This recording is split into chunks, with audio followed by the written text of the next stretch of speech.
that title was sufficiently clickbait, because yes, Will Yella was an Ecto, came home as an Ecto, but it's gradually transitioned into something else. And I think where it sits right now, it's something else entirely. I take some small amount of pride in my consistency. That consistency being my inability to leave well enough alone. Will Yella is the, and put quotes around here, the winningest competitor of the course, because every 6 gate it's been in, it's won. I realize that this isn't actual competition, but nevertheless, in general, you don't set about making sweeping changes to the vehicle that has shown itself to be the most capable in a competitive setting. Well, I mean, normal people don't, but I'm not normal people. So you end up, and by you, I mean me, you end up with something that is, let's say, more than the sum of its parts. But the parts are not what they started as. There's something else entirely now. And what I think I've done, at least I think, is I've taken what was the most capable rig in the fleet and made it even more so.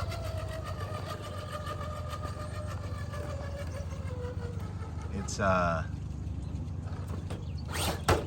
counterintuitive in its employment. Why would one not put work into making something less capable more capable? Well, that's an interesting angle to attack. I don't even know enough about rock crawlers or anything really with a rigid axle to even bother discarding what I already know. I've been playing with toy cars for a long time, but they were generally the kinds that go fast and go high off jumps and break parts all the time. So this is a particularly enjoyable distraction in which I get to make stuff, but I don't have to break stuff. I mean, yeah, sure, I break drivetrain parts because I drive like a hoon a lot of the time. But the limits of customization, I mean, I don't know if there is a limit. I think with these, you get some axles, you get a gearbox, and you can make whatever you want.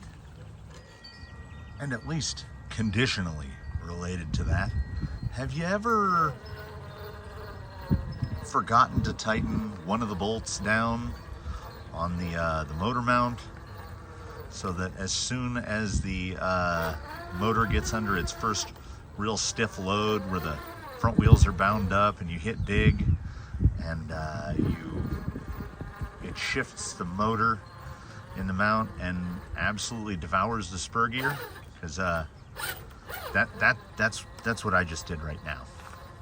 So I am running out of spur gears. I really need to stop eating spur gears. I think I put the same size in there. I did. Otherwise the gear mesh would be really bad, I think. How about the low speed? Yeah, much like the Gate Rover, I've gotten to a rig where the available brake is greater than the grip the tires can provide. Speaking of the Gate Rover, Lil Yella, in its current iteration, was basically inspired by the Gate Rover, because the Gate Rover has proven to be a tremendous learning experience for me. I had a little bit of knowledge, and a little bit of knowledge is a particularly dangerous thing, where I thought that with that little bit of knowledge, I could take this element platform, slap a Defender shell on it, and call it a day. As it turned out, that was not the case. So I took what I learned from that experience, which is still ongoing, I must say. And we moved over to Lil Yella, as the platform is quite similar, obviously it would be, to what is underneath the Gate Rover. And I thought to myself, let's see if we can apply some of what we might have learned to a rig that already works. You know, if it ain't broke, take it completely apart and fix it. So I think, at this point, I think that's what I've done. So what we have here now, I think we can definitely still call an element. And it's definitely still Lil Yella. It will always be Lil Yella. But is it an Ecto? It's got an Ecto body.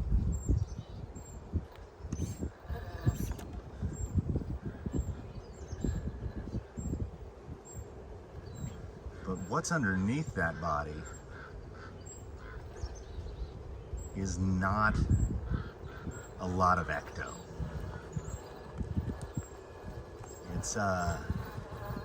It's really barely any Ecto at all. So if someone were to ask me, how does an Ecto handle? I don't know. I don't think I can answer that question anymore. How does this handle? Well, this thing is ridiculous. Ooh.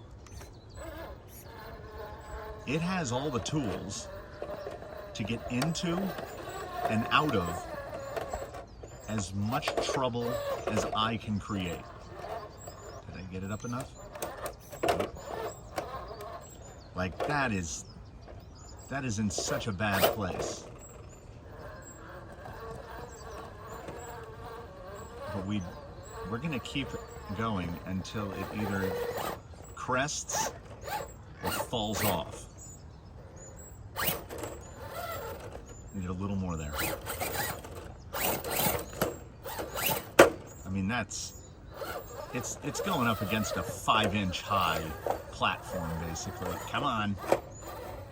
And we go until we either make it or we fall. And you know what? Sometimes we make it. So 2 real quick observations before we get under there into why Lil Yella was an Ecto. The first observation is, I think it's pretty clear to me, and therefore to everyone else, why I break drivetrain parts. Because I will overcommit. It may be a line that is technically impassable, but I'm gonna keep hammering at it, as I mentioned earlier, until I either make it, we fall off, or something breaks.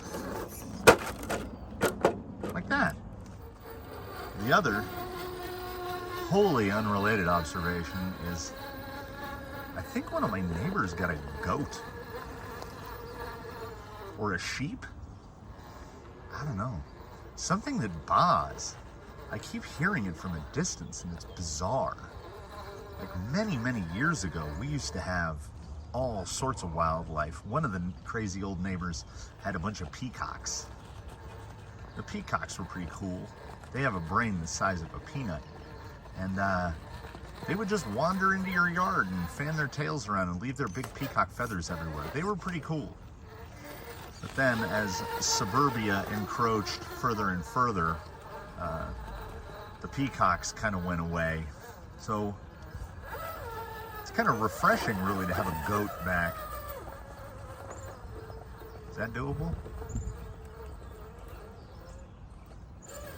Maybe not. How about that? Sideways up there? Yeah, that seems good. Boy, the brightness levels keep changing around here. I can't see. So, enough of this rambling and poorly executed rock crawling. Let's get underneath this and see what's left that's ecto. So what I think has happened is I took the knowledge I think I've learned, or I feel that I've learned, and I combined it with what I hoped was the genuine knowledge of the denizens of the internet, who are probably more capable with this stuff than I am, because as I have said many times, I'm just making it up as I go along. What I wanted to do was take the lessons that I learned from building this and apply them to rebuilding this. I mean, not fully rebuilding. We had already gone a good ways already. So it's not an ecto. It's really not an ecto. There were some considerations that needed to be made, and I think I was smart this time around in that I did not opt to go for any sort of finished sorts of pieces. These were already on here, and for some reason they don't interfere with the steering angle when on the gate rover these do. So who knows? So what needed to happen was the gatekeeper style trailing arms, which that is a topic all amongst itself, as I feel like I learned that this stuff, in rock crawler terms, I'm going to now classify this sort of a setup as a novelty, because this doesn't really provide anything that a traditional 4-link doesn't, but it also gives you some negatives that a 4-link doesn't. So I don't 100% understand the motivation to go to this instead of that. As yes, I mean, there is one aspect. You'll notice the rear shock angle relative to the front shock angle. And this is because the way the body is shaped, that's where the shock towers have to sit. Short of cutting holes in the bed, you're not going to get that shock straight up and down. So what I did was a very simple mechanism of trial and error, in which I slapped on some enduro shock towers, which, if you'll take note, are much shorter than what comes on these. So that's going to move the rear end way down and take out a bunch of travel. So then you take that tower and you throw a shock key on it, and you find a hole that will roughly place the top line of shock mount straight across. And then you give that a test, and you see how it works. And it works pretty good. So then you say to yourself, well, this looks terrible. I'm not going to live with that. So you take that, you take some of my favorite silver butter, 6061 1/8 inch plate. I buy this by like the sheet. And you use these two in conjunction with the usual suspects. My favorite ruler, some tin snips, some good old styrene. I would have preferred a little thicker. I think this is 040. Yeah, I think that's 040. It worked. And what you do is you make yourself one of these, which is a nice little poorly cut out template, but it definitely gives you the idea of what you're going for. Then it's like an hour, cut, snip, snip, a lot of grinding, some filing, mostly just to put the little decorative holes in the center. And then you've got rear shock towers. So we've got a 4-linked rear, replacing trailing arms. The stealth gearbox is gone, long gone, in favor of a dig gearbox. The whole rear shock apparatus has now been changed. These are, of course, TRX4 shocks with 70 millimeters, 13 by 70 axial springs all the way around, which are the softer option spring for the axial Capra. Of course, it would not be complete without servo on axle. And this is where I employed some of what I hoped was positive advice from the wonderful people in my comments section, where they suggested that I clock the C-hub back, then run the link on top, right? And then I found a home for those SSD aluminum C-hubs, which didn't work with the brass knuckles for whatever reason. And now I'm going to show you something both hilarious and terrifying, which is no rig that I own has a more important use of endpoint adjustments, because with the servo on axle and that horn, I would put that steering angle at what? Maybe 75 degrees? I think this side might go even a little farther. Like we're almost, that's almost 90 degrees of throw there. Now, of course, I think it's right about there. You can get to right about there before it pops under turning and like jacks the front end, because the universals are at the basically the limit of their travel. But I mean, it'll go farther. Like when they're keyed over, it'll go that far. So we're good to probably about there.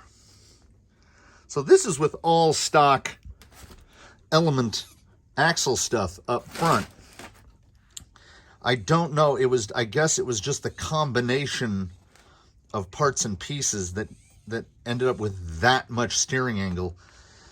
And fiddled around with the servo, got things kind of placed where I thought they would work. This is basically the rough test setup where, I mean, there's a lot of unpainted aluminum on here at this point.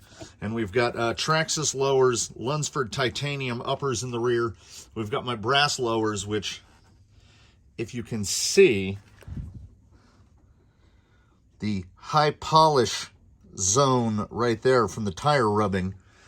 Basically what has happened now is the rig will now completely outdrive the tires. The hunks are great, they're supple, they're supportive, they work well, but this is so capable now that it's like I have to start over again searching for tires. I'm going to put it on the rocks a little bit more in an effort not to get this one to go all day. But it's not an Ecto, but what it is better. So much better. I'm starting to feel like at this point, Little Yella has tried on every pair of tires I own, and some sets of tires I don't even own anymore. I don't know if these are going to do any better than the hunks, but they were right there, so.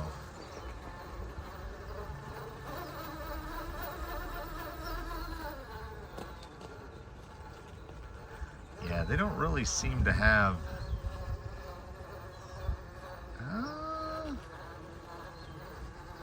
they're a little glidey. they're getting up, but I feel like I could use something with a little bit bigger of a knob. That's not bad. See, they are going down. Low speed control definitely there. I think there's a 14 tooth pinion in there right now. Drag brake.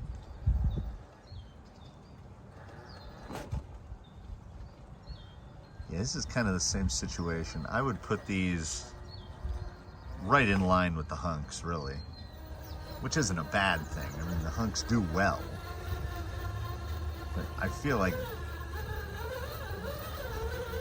Yella needs something more. See how this side hill does compared to the hunks. There's that monumental steering angle. Okay, that's pretty side hill. Oh.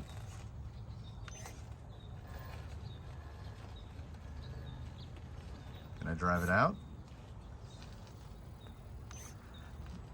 Yeah, see, trailing armed, that would have fallen over already.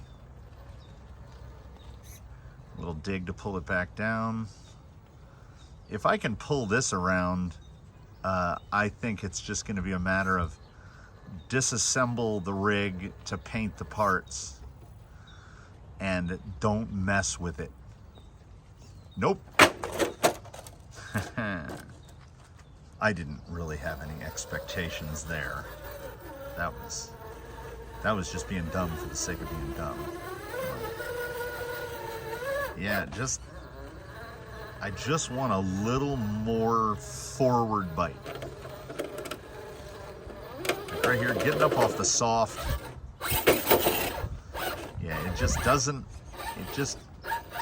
have enough.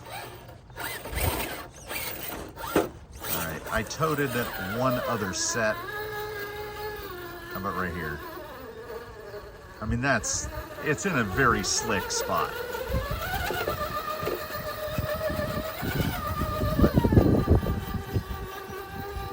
This is kind of a lateral move here. Kind of clawing to find more bite in a tire that has basically about the same amount of bite that the hunks do. Forward. I don't feel it different enough. The behavior is similar enough that it wouldn't be enough for me to go through the hassle of unbolting them and moving them over. So let's try the other set that I toted out here that are currently homeless. Moving on to the abominations. These are cut and striped canyon trails with Pitbull dual stage foams, 1.9s on a 2.2 inch wheel. But like I say, that little bigger lug, come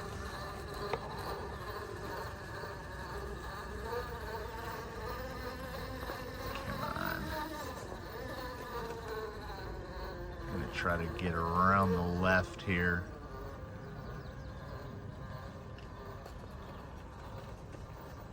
That's high belly there.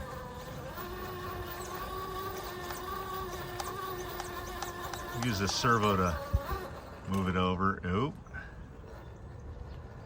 Might be able to dig this out before it goes over. I think the foams, I don't know. I was gonna say the foams might be too soft at the rig's weight, but I don't know. It looks pretty good, but forward drive wise, I would say once again,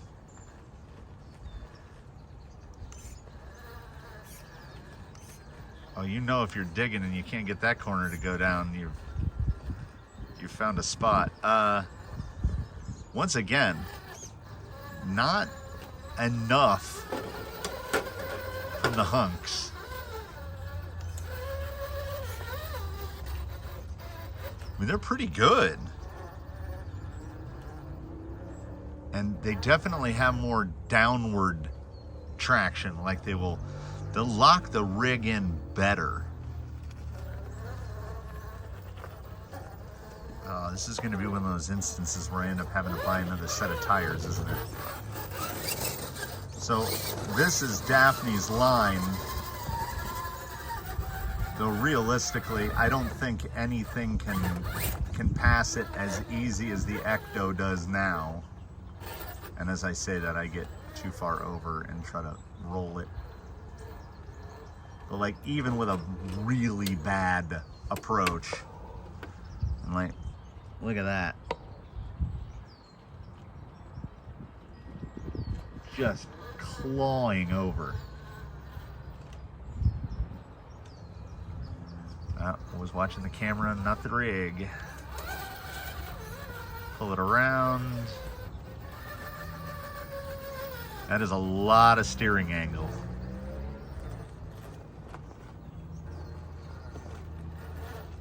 You know what? It's sunny and it's warm.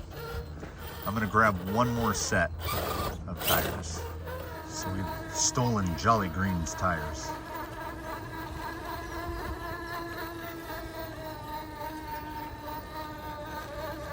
A bit more aggressive lug-wise.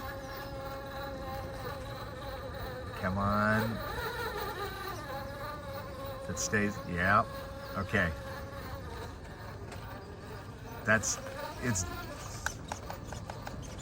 It's definitely better. And that rock loves a belly skid. This is how you scratch up any new parts you may have installed. All right, let's try that same side hill motion around that rock. Not quite the, All right, so now we're in a situation of the forward traction is better, but the side bite is better. But I feel like, if you're shooting for the moon, do I want more? Because the question I always ask myself is, would it be worth it to me to move these tires to a different set of wheels? Because I'm not a huge fan of these wheels as is, and on this combo, yeesh, I liked it better with the white. But the tires are quite good. Look at that.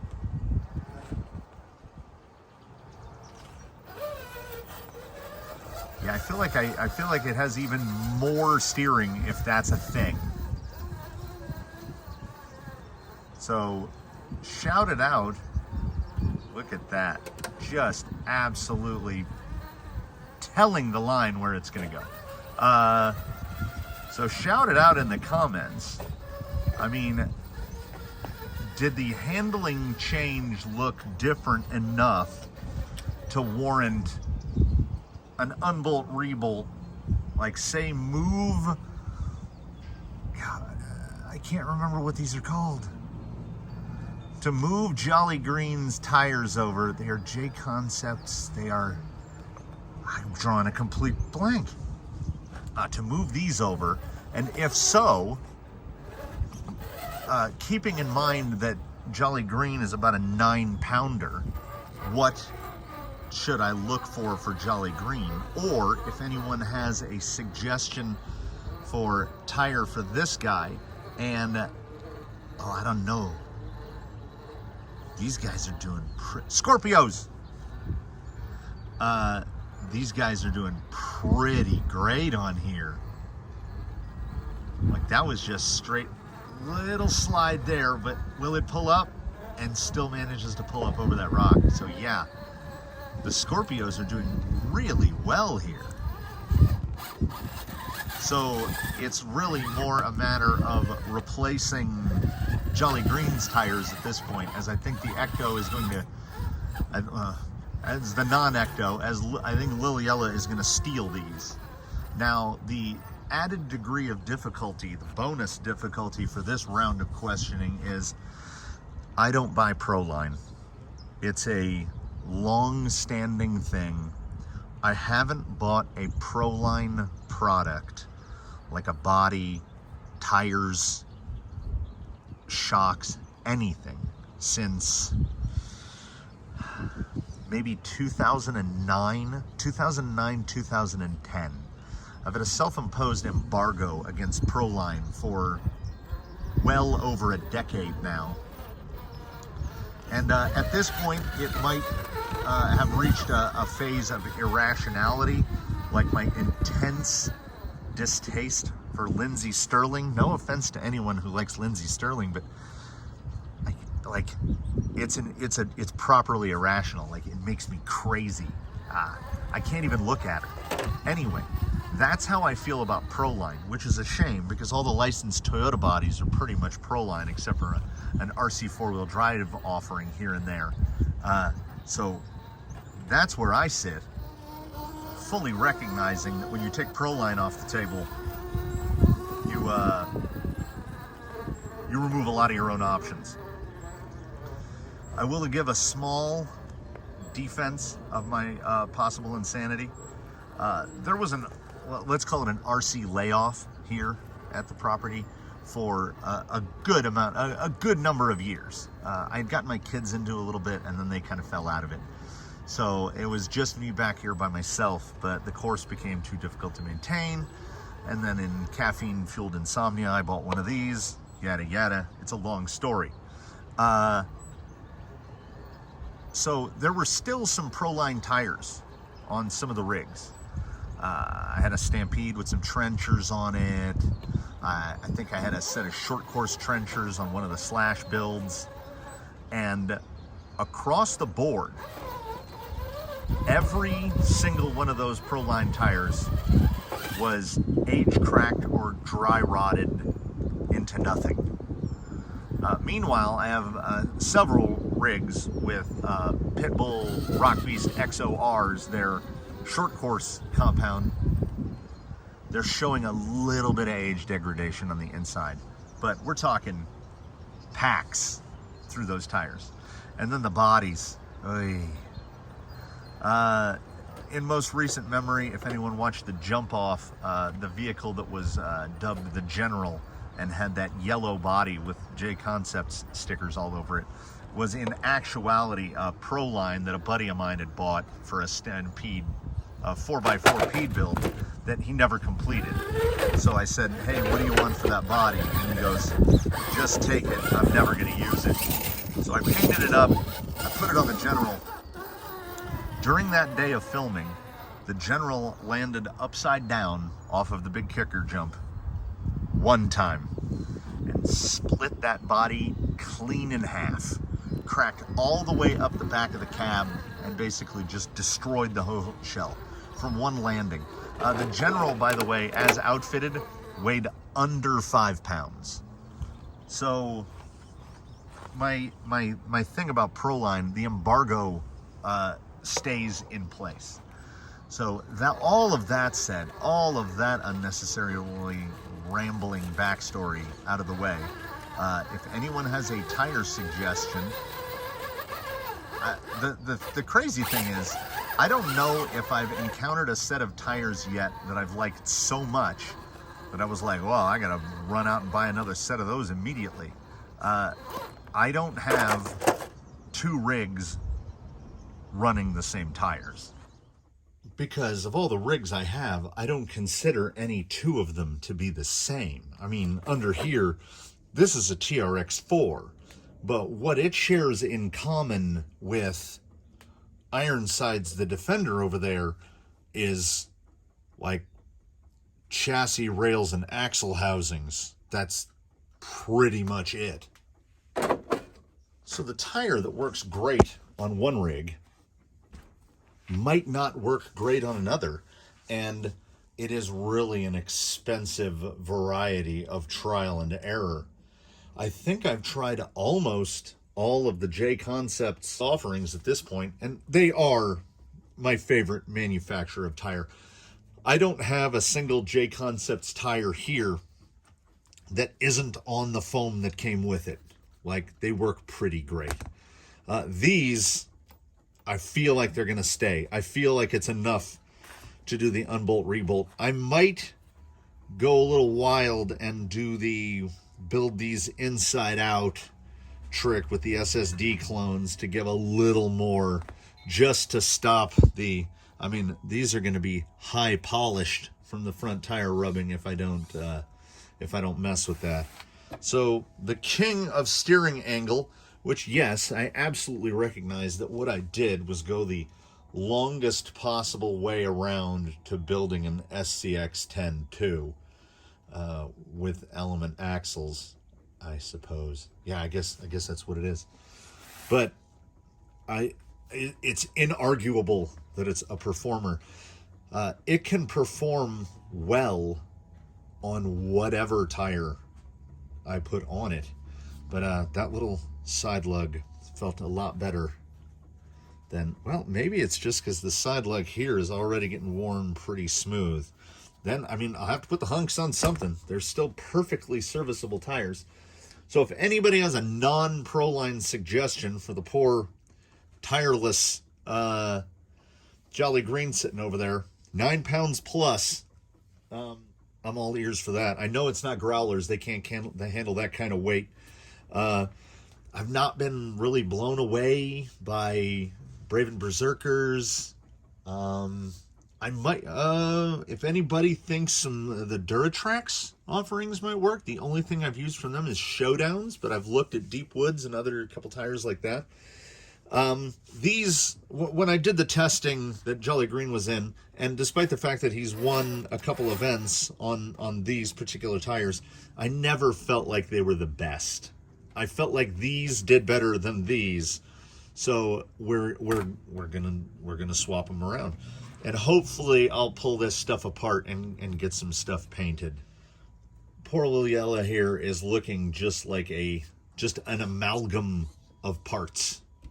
Like it has all different links. It has raw aluminum everywhere. I didn't even bother to like finish these parts off because everything was kind of being tested at the time.